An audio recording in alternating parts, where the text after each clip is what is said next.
U.S. President Donald J. Trump, now serving in his second term in office, has reignited international controversy with his continued public assertions that the United States needs Greenland for strategic national security reasons, and has refused to rule out taking control of the Arctic island if a peaceful agreement cannot be reached. Trump has repeatedly framed Greenland's location, its strategic value in the Arctic region, and concerns about Russian and Chinese influence as justification for a more direct U.S. role, even suggesting the U.S. might act the hard way if necessary. Denmark and Greenland have strongly rejected these efforts, with Danish Prime Minister Mette Frederiksen describing the situation as a decisive moment and emphasizing that the United States has no legal right to annex Greenland, a position supported by many NATO allies who see such actions as threatening the alliance itself. Greenland's own political leaders have issued a unified rejection of U.S. control, with a joint statement declaring, "We don't want to be Americans, we don't want to be Danes, we want to be Greenlanders," and stressing that decisions about the territory's future must be made by its people according to international law. In response to the diplomatic friction, envoys from both Denmark and Greenland have recently met with White House officials to seek clarity on U.S. intentions and to urge respect for sovereignty and international norms, although no joint public statement has emerged from those discussions so far. The situation has stirred concern among European leaders, who warn that forced attempts to seize Greenland could destabilize long-standing alliances, particularly NATO, which has relied on cooperation between the U.S. and Denmark for decades. As these tensions play out on the global stage, the dispute highlights broader geopolitical competition in the Arctic region, where climate change, new shipping routes, and access to natural resources are intensifying international interest and strategic maneuvering. Now let's move on to something more serious. Iran is currently facing one of the most serious waves of unrest in years, with nationwide protests continuing to challenge the Islamic Republic's leadership amid an ongoing crackdown by security forces. The demonstrations, which began in late December 2025 over a deepening economic crisis, record inflation, rising food prices, and a collapsing currency, have spread to cities and towns across all 31 provinces, turning into broader demands for political change and an end to the clerical regime. Human rights groups report that the death toll has now risen well into the hundreds, with activists citing over 500 people killed and more than 10,000 detained as security forces, including the Islamic Revolutionary Guard Corps, have responded with live ammunition, tear gas, and mass arrests.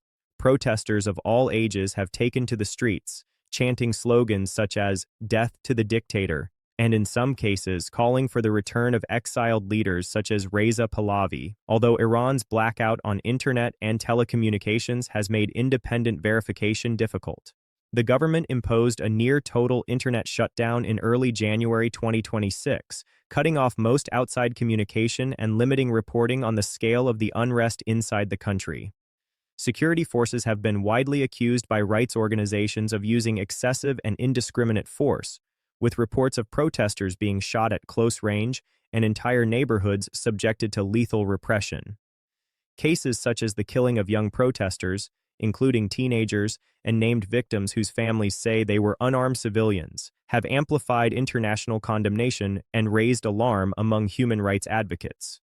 Despite claims by some Iranian officials that unrest is easing, video and witness reports indicate crowds remain on the streets, and clashes are continuing, often in defiance of the government's attempts to suppress coverage. Tehran's leadership, including President Masoud Pezeshkian and Supreme Leader Ayatollah Ali Khamenei, has blamed external forces for stirring dissent and issued warnings of harsh punishment for rioters. International reactions have been mixed.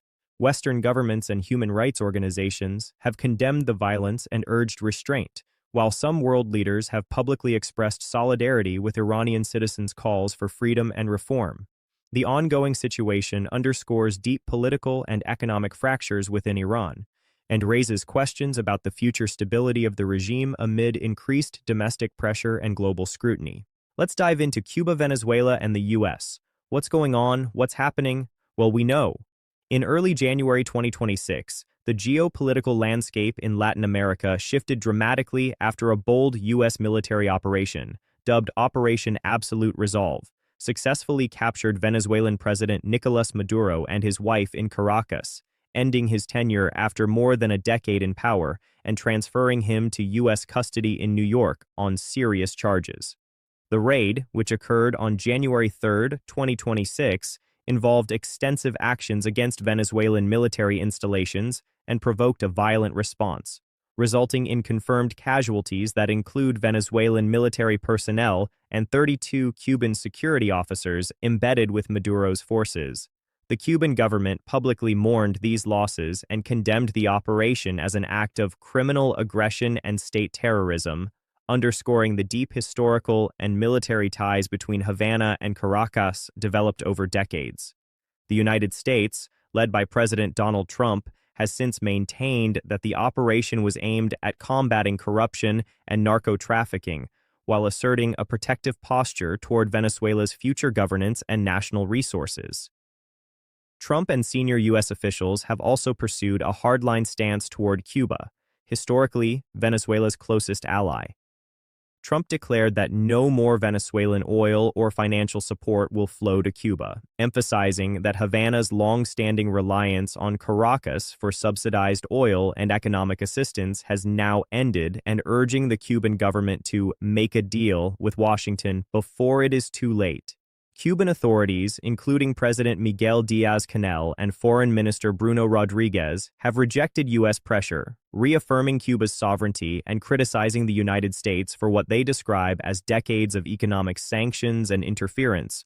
The cutoff of Venezuelan oil shipments, which once supplied roughly half of Cuba's needs, has intensified the island's long-standing economic crisis, marked by widespread blackouts, shortages of basic goods, and rising civil frustration, leading Cubans to seek alternative fuel support, including from Mexico, as conditions worsen. Meanwhile, U.S. officials have publicly warned that Cuba's leadership should be concerned about its future, given the new regional dynamics, and reiterated that the country's political and economic fate will depend on how it responds to U.S. diplomatic overtures.